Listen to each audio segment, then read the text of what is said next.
আমাৰ গণেশগুৰিৰ ফটোখন লৈ ফটোখন চৰকাৰে মুচিছিলে নেকি দুজন পেইণ্টাৰে মোৰ লগত ষ্টেটমেন্ট আছে দুজন পেইণ্টাৰে থানাত ষ্টেটমেন্ট দিলে যে এইখনটো জুবিনৰ ফটো যেন নালাগে সেইকাৰণে আমি মুছি দিছো দুজন পেইণ্টাৰ আৰু দুইজন পেইণ্টাৰ কিন্তু মুছলিম নহয় অসমীয়া ল'ৰা এটা সেই দুজনৰ মই নাম আপোনালোকক প্ৰকাশ কৰিম আপোনালোকে ইন্টাৰভিউ ল'ব যে তাত চৰকাৰে মুছিব দিছিল নেকি ঠিকাদাৰজনো অসমীয়া আৰু তিনিওজনে জুবিনৰ ভক্ত তেওঁলোকে ক'লে আমি সুধিলে কিয় মুছিলি বোলে এইখনটো দাদা জুবিন বুলিতো আমি ভবা নাছিলো দুইজন অসমীয়া মই সিপিক কৈ দিম আপোনালোকে নামটো ল'ব দুইজন অসমীয়া মিস্ত্ৰী কোনো বাংলাদেশী মিয়া নহয় শুদ্ধ অসমীয়া আৰু কন্ট্ৰাক্টৰজনো শুদ্ধ অসমীয়া ডেকা তেওঁলোকে মুছিলে আমি গধূলি সুধিলো ভাই কিয় মুছিলি তেতিয়া তেওঁলোকে ক'লে যে এইখনটো জুবিনদাৰ ফটো যেন লাগা নাই কাৰণে মুছি দিলো আমিতো নাজানো এইখন জুবিনৰ ফটো বুলি এটা ময়ো যদি ৰং মিস্ত্ৰী হলোহেঁতেন আজি থকা ফটোখনতো জুবিন গাৰ্গৰ দৰে নালাগে জুবিনৰ ফটো এখন সামাজিক নিয়মে কি কয়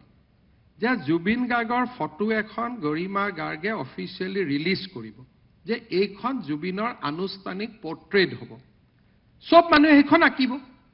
আঁকাতটো আপত্তি নাই এখন ফটো ৰিলিজ হ'ব লাগিব নে নাই সবেইতো সব ধৰণে আঁকিব নোৱাৰে আঁকিব পাৰে নেকি আপোনালোকে কওকচোন ৰাষ্ট্ৰপতিৰ ফটো আমি যিকোনো ফটো লগাব নোৱাৰো এখন পৰিয়ালে ফটো ৰিলিজ কৰি দিয়ে যে এই ফটোখনে প্ৰতিমূৰ্তি বনালেও এখন ফটো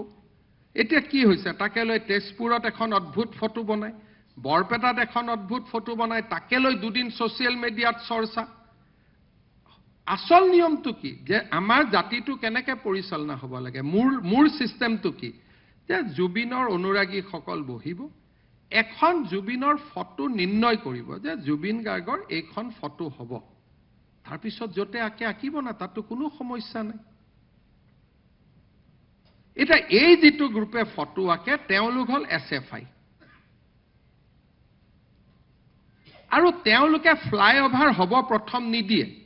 আৰু ফ্লাইওভাৰখন হোৱাৰ পিছত তেওঁলোকে ফটো আঁকে আপোনালোকে চাব এই যে যিজন ল'ৰা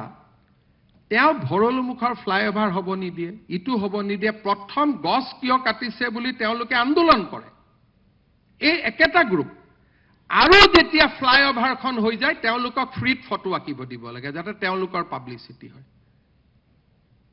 ইটো টুপি পিন্ধাব সিটো টুপি পিন্ধাব এনেকেতো এজন মানুহক অপমান কৰাটো নিয়ম নাই